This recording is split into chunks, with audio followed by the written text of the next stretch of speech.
AM 1480 WLEA, the Newsmaker Show. Here's Brian O'Neill. And glad to have on our live line with us this morning, former State Senator George Winter. Senator Winter, thank you for joining us. Hey, Brian, it's good to be with you.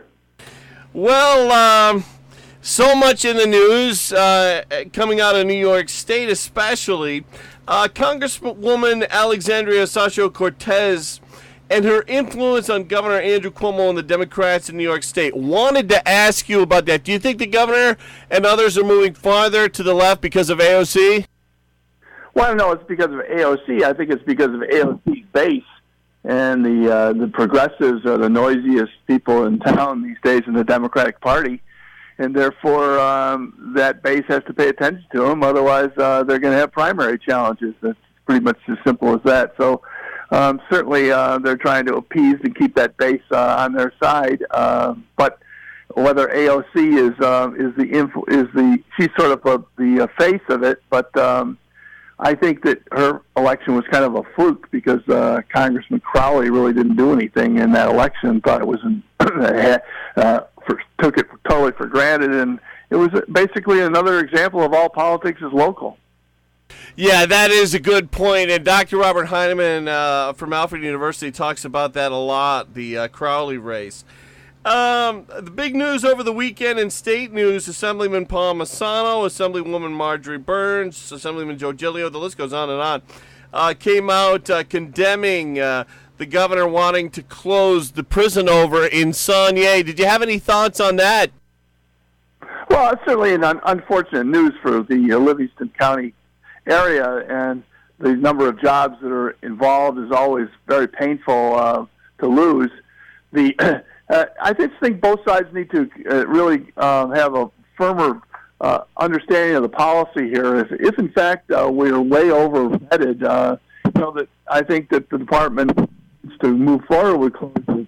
But if in fact there's certainly continuing issues with double bunking and safety of the personnel within those facilities, those decisions then become unnecessary and are dangerous to the community and to the people that work in those facilities. So I just think that there hasn't been enough done with regard to educating the public and really disclosing what really is the state of inmate on staff assaults and the like, and the dangerousness in those facilities, and whether the double bunking and the closure of a facility will improve that circumstance. So, yeah, it's really very unfortunate, and I feel badly for that community. But I just think that more work needs to be done with regard to determining whether or not these closures are really, in fact, necessary, or whether they're just money-saving opportunities. What do you make of the whole New York City mentality? It's very big in New York City these days that it summed up, it's almost like this. If you're in prison, you're a victim of police brutality at some level. The prisoners are falsely accused. It's not necessary for them to be there. They're all there on dumb drug offenses that are minor anyways. And the real problem is law enforcement. What do you make of that mentality that's big in New York City right now? I think it's very dangerous, and I think that the longer that mentality goes on, the more we move back toward the destructive areas of the late 60s and early 70s, when crime was rampant and quality of life was diminished in the city of New York. Great strides have been made to make that city safe, and I just hate to see it go backward by ignoring these quality of life issues, and the minor crimes lead to bigger crimes, and as a result, your communities suffer, and your property values suffer, and your economy suffers. So I think it's a dangerous trend, and I hope it'll be curtailed. Now, our district attorney in Steuben County, Brooks Baker, he has not been terribly outspoken yet. I wouldn't be surprised if he is at some point, but he's a supporter of the old Rockefeller drug laws because he believes that people that get into drugs also get into things like break-ins and stealing so that they can afford to keep their drug habits going. Governor Andrew Cuomo very much opposed to this kind of thinking and is moving in the direction of legalizing a lot of drugs. What are your thoughts there, George Winter? Oh, I think that's really the wrong way to go. I think it erodes our communities, and it certainly creates dangerous situations at home. I just think that the movement, for instance, to legalize recreational use of marijuana, while case can be made that that there's not a whole lot of evidence with regard to those people committing any kind of violent crimes or whatever, but nonetheless, the incidences of unsafe driving will increase significantly. Colorado's experienced that. I just think New York needs to go a little slow on that issue to make sure that we are properly prepared for what could result for a very, very significant increase in motor vehicle fatalities and unsafe conditions on the road. Now, the governor says that this year legalizing marijuana will be a no-go. Why do you think that is? Well, I just think for one of the reasons I just said about the fact that we don't have any reliable way of testing impairment on the highways. I mean, we have a trial going on right now in Elmira with regards, or about to go on in Elmira regarding a motorist that was alleged to be under the influence of marijuana, and there was an accident involving two motorcycle individuals that died, and it's just another example that no way to really have testing that to determine whether or not that individual is really impaired or not. So I just think we're not really there with regard to technology, and we're really not there with regard to the economics of the distribution system. There are all kinds of different ways of doing legalized sales of recreational marijuana, but right now, I just think we need to sit back and take a breather here and really, really study what's going on in these other groups that are adopting this, so that if they're going to do it here, they're going to do it right. Talking with George Winter, the former state senator, this morning live on the Newsmaker show. Assemblyman Palmisano and Assemblyman Joe Giglio and Assemblywoman Marjorie Burns, especially Marjorie Burns, they've been saying that the laws that are passed are too pro-criminal. I think Marjorie Burns on her Facebook page had a post that said it was that 2019 was the year of the criminal. And Palmisano has spoken at length about how he feels that it's anti-victim in a lot of ways. What do you make of those analysis? Well, I'm not as close to it as they are, but I can only look at one particular example, and that is the elimination of cash bail for so-called nonviolent, low-level offenses. I mean, one of the offenses they included was burglary. I mean, if someone breaks into your house, I mean, you're violated, and I think that you're pretty upset, pretty scared. I think your family's terrified, and maybe not want you to go home. But the idea that that person is presumed to be able to be released is in that category, I think, is a step going way too far. And that's some of the examples that are occurring here with this new total Democrat majority, and a majority that's dominated by the New York City base. Illegals getting driver's licenses. If anybody paying attention to the news back in 2007 remembers when Governor Eliot Spitzer tried that, and it failed. What happened was the county clerks all stood up and objected, and that was the end of that. Spitzer caved. Why do you think, George Winter, that it failed in 2007, but illegals getting driver's licenses in 2019, that could pass? Well, I mean, you had one of the leaders against that was our current lieutenant governor, who all of a sudden has had a change of face, position now that she's under the wing of Governor Cuomo.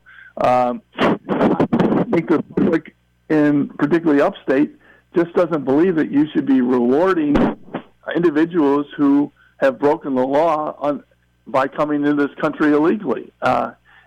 I think that's just sort of a fundamental type understanding that those folks shouldn't be rewarded, and that what's the benefit to society and the benefit to communities at large by providing that benefit.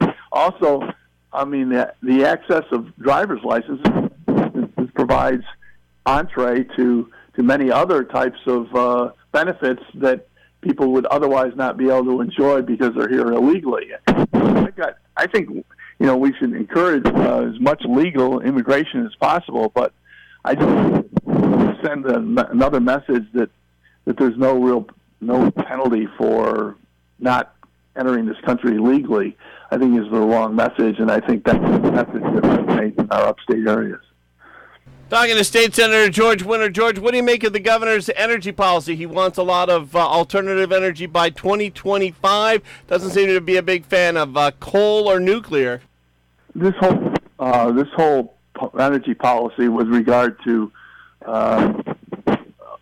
prohibition of use of frack gas, for instance, and the banning on fracking in this area has been a tragedy as far as our upstate economy is concerned. Secondarily, the transition that has already been made in the state from coal, I think there are only 2 coal plants left in the entire state. Transition from coal to natural gas as far as the generation of electricity has caused us to reduce our greenhouse gas emissions far in excess of pretty much anybody in the whole right here on New York already. But the continuing determination to not use any natural gas, the blocking of pipelines in particular, is going to cause severe economic in the governor's own backyard downstate in the city of New York and in Westchester County. There are already announcements by National Grid and Con Ed about moratoriums on the horizon with regard to the use of any additional natural gas for new developments. And if that does, that will slow any kind of growth whatsoever. I mean, we're a big user still of natural gas, but our use of natural gas is resulted in our shift away from the use of other types of fuels for fuel oil and coal for natural gas for electricity generation has really been a significant factor in us reducing our greenhouse emissions in the state. And now, if you ban if you create a moratorium on that new natural gas hookups down in the city in Long Island, what you'll do is now they'll have to replace that in many instances with fuel oil, and that will cause more dirty air than it currently exists. It makes no sense. There has to be a transition to alternative energy sources, and the transition, the way it's going right now, is going to be detrimental to our economy, is going to cause significantly higher prices for individuals in the state to heat their homes and to have electricity provided. And clearly right now we don't have the capacity to meet the demand through solar and wind, which still makes up only a very small fraction of our overall energy use. Talking to George Winter this morning, the former state senator. We're going to take a quick break, check the forecast. We'll be right back. Stay with us. The Ryan Agencies, your local, independent insurance agencies. The Ryan Agency employs 15 of your friends and neighbors. They live, shop, and support our community. When you buy insurance from the Ryan Agency, you support local families. Contact the Ryan Agencies today, your local source for all things insurance. Insurance protection you can rely on. The Ryan Agency. Checking in with Rob Carolyn, who's now with the de Blasio for President campaign. You know, that was the bad thing about Trump winning, because Trump's not a professional politician. You get all these people now who think they're qualified. The only thing Bill de Blasio's qualified to do is mess up New York City. That's about it. Sounds like you're on the right track for being his spokesman, Rob. Yeah, there we go. Exactly. I can point out all the things he's doing wrong. Weather-wise, Brian, we've got better weather headed our way. If it was a little too warm for you this weekend, much cooler and more comfortable conditions will be working their way through the region with a cold front. The last of the showers associated with the front will be moving through this morning. And it looks like we'll be right around 70 or so this morning, and then temperatures are actually going to go down. We've noticed them falling across western New York all morning long. So we'll fall through the 60s and actually get into the 50s by late this afternoon, early this evening. Sunrise this morning was at 5:43. Sun will set tonight at 8:30. Tonight we'll have some cloudiness. It'll be breezy, 40 to 45. High pressure heads our way from the Dakotas tomorrow. That leads to sunshine. We're breezy with 60 to 65. Clear, cool again tomorrow night, 40 to 45. And Brian, a beautiful day coming up on Wednesday. Lots of sunshine, temperatures near 65. There goes our weatherman. He's originally from New York City, though. Like a lot of broadcasters, you lose the accent for your job. Talking this morning on Newsmaker Live with George Winter. George, I want to get into a little Washington politics. President Trump, the investigation into Russia collusion, and the investigation into the origins of the investigation. Well, I'm not, I just follow this stuff on the news like you do. Sure. It just seems like it would be really nice for this country if they spent half as much time on developing our infrastructure program and dealing with healthcare and the other pressing needs of this country than they do on these investigations that are really going nowhere. I don't really know. I mean, the Mueller report's done. I mean, for all this time, we listened breathlessly to the awaiting of the Mueller report, which was going to take down Donald Trump, and the Mueller report was a big flop, and therefore it's time to move on. It's over. It's let's have the country govern. I mean, even if you brought an impeachment, the Senate's never going to convict. I mean, we did that once with Bill Clinton, and the Senate, rejected that impeachment, and Bill Clinton emerged more popular than ever. I think the Democrats are making a huge mistake here, and this continuing investigation mentality is hurting the country, in my judgment. Yeah, it seemed like there was no there, and the Democrats, the liberal wing of the Democrat Party, seems to keep wanting to relive a Watergate type situation, and they kept comparing Trump to Nixon, and in hopes of bringing the Trump administration down. Seems like maybe there's been a lot of that since Watergate, and in the hopes of the media of bringing down a president, even the ones that they seem sympathetic to. I don't know. Talking to George Winter, the longtime assemblyman, longtime state senator. Well, we talked in our forecast there about a little bit about New York City Mayor Bill de Blasio. George Winter, did you have any thoughts on de Blasio getting into the presidential race on the Democratic side?